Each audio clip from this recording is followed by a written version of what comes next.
अस्सलाम वालेकुम स्टूडेंट्स हमारा आज का टॉपिक जो है that is magnetic properties of solids.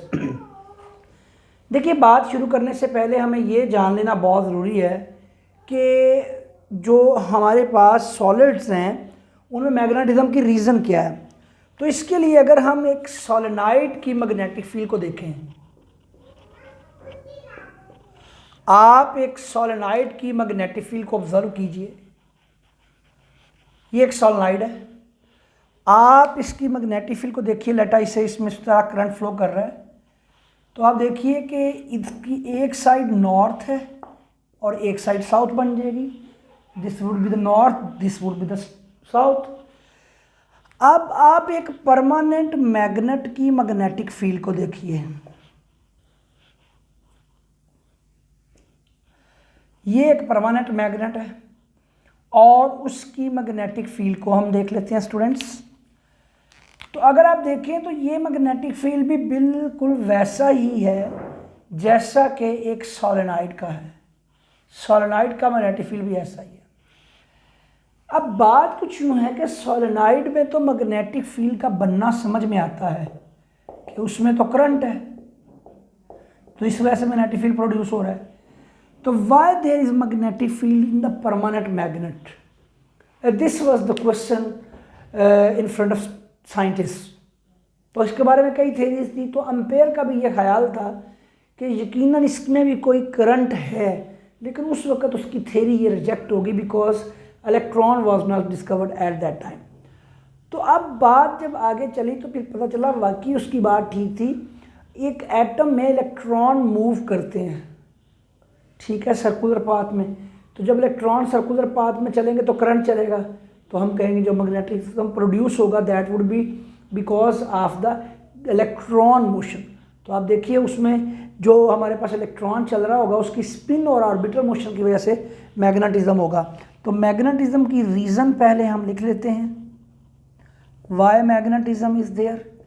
It is due to spin and orbital motion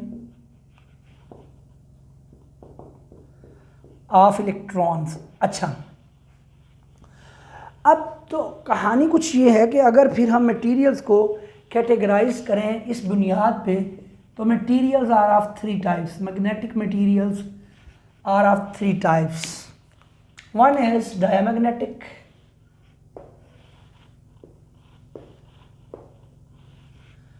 other one is paramagnetic, and the last one is ferromagnetic materials। जो हमारे पास फर्स्ट पे आते हैं, बिकॉज डायमैग्नेटिक मटेरियल्स में हम देखेंगे बेटा नेट जो मैग्नेटिक फील्ड होगी वो ज़ीरो आएगी। तो ये हमारे पास पैरामैग्नेटिक मटेरियल्स हैं।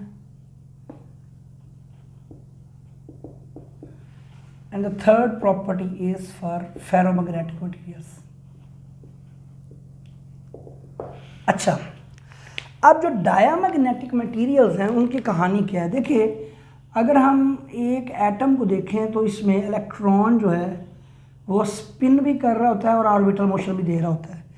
तो अगर आप देखेंगे इस इलेक्ट्रॉन की ऑर्बिटल मोशन की वजह से, मूव करने की वजह से इस एटम का एक साइड नॉर्थ और एक साइड साउथ बिहेव करेगा।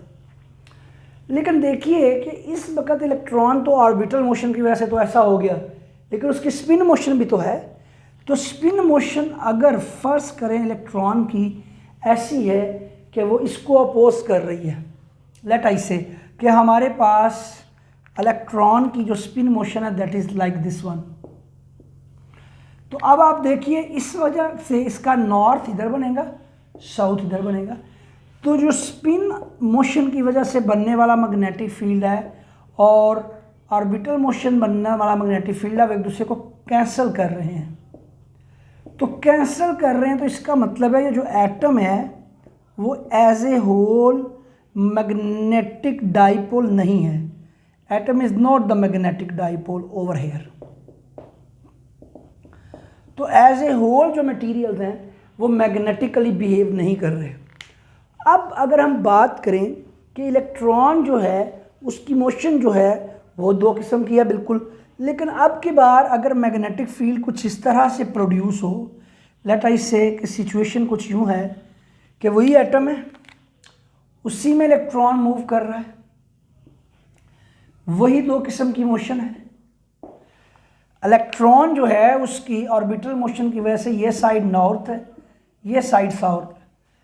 तो अब इलेक्ट्रॉन की स्पिन मोशन को हम देखते हैं। लेट आई से कि अब की बार स्पिन मोशन कुछ यूँ है। तो अगर स्पिन मोशन कुछ यूँ है तो फिर अब क्या सिचुएशन बनेगी सर? अब यूँ होगा कि स्पिन मोशन जो है वो तो अब अपोजिट है इसके। सर जिधर जिधर हमारे पास जो है इलेक्ट्रॉन स्पिन कर रहा है उधर फिंगर्स घुमाइए, तो ये साइड नॉर्थ और ये साइड क्या होगी? साउथ। तो अब देखिए दोनों की वजह से जो मैग्नेटिक फील्ड प्रोड्यूस हो रहा है, नॉर्थ एक साइड पे आ रहा है, साउथ एक साइड पे आ रहा है। तो सर अब जो स्पिन और ऑर्बिटल मोशन से बनने वाले मैग्नेटिक फील्ड है वो एक दूसरे की हेल्प कर रहे हैं, they are going to help each other. तो ओवरऑल मैग्नेटिज्म जनरेट होगा। तो एटम जो है that is going to become a magnetic dipole. Atom की एक साइड नॉर्थ है और एक साइड जो है दैट इज साउथ। तो definitely atom would become a magnet over here. ठीक है, तो सर अब समझ आ गई बात की कि अगर हम सिर्फ कहें कि ऑर्बिटल मोशन है और स्पिन मोशन है तो फिर दुनिया की हर चीज़ को, मटेरियल को मैग्नेट होना चाहिए। तो लेकिन हमने कहा है कि उसकी वजह ये है कि दो किस्म का मटेरियल उसके अंदर मोशन है, एक स्पिन और एक ऑर्बिटल।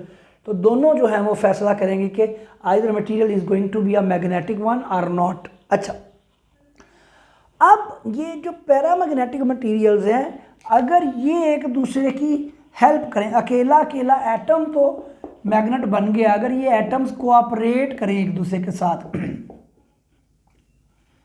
तो फिर हमारे पास फेरोमैग्नेटिक मटेरियल बनने हैं। कोऑपरेट से क्या मुराद है? कोऑपरेट से यहाँ ये मुराद है कि अगर हमारे पास एक एटम ऐसा है, ये नॉर्थ ये साउथ बना रहा है, तो दूसरा एटम जो साथ वाला है वो इधर साउथ बनाए और इधर नॉर्थ। तो मटेरियल की ओवरऑल एक साइड नॉर्थ और ओवरऑल एक साइड क्या बन गई? साउथ। तो यूँ एटम्स कोऑपरेट कर रहे हैं। अगर हम ये कहें कि इस मटेरियल का इधर नॉर्थ है, साथ वाले का भी इधर नॉर्थ हो इधर साउथ, तो definitely atom would not help each other, atom would cancel each other. तो यूँ फेरोमैग्नेटिक मटेरियल एक दूसरे को कोऑपरेट कर रहे हैं। तो ऐसा कोऑपरेशन हमें कहाँ शो होता है? देखिए आयरन में, अगर आप आयरन को देखें तो आयरन फेरोमैग्नेटिक मटेरियल है।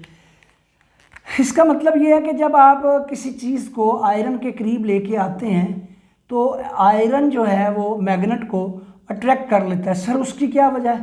भाई देखिए ना, ये आयरन है सर, जब मैग्नेटिक फील्ड नहीं है तो आयरन फेरोमैग्नेटिक है, इसका मतलब एक्सटर्नल मैग्नेटिक फील्ड में खुद भी मैग्नेट बन जाएगा।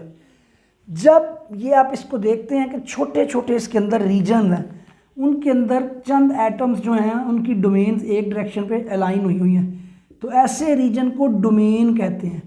10⁻12 से लेकर 10⁻16 एटम्स मिलकर एक दूसरे से कोऑपरेट कर रहे होते हैं। ठीक है, तो अब जो है वो हमारे पास जो एटम्स हैं वो 10⁻12 से लेकर 16 जो है वो एक दूसरे के साथ कोऑपरेट कर रहे हैं।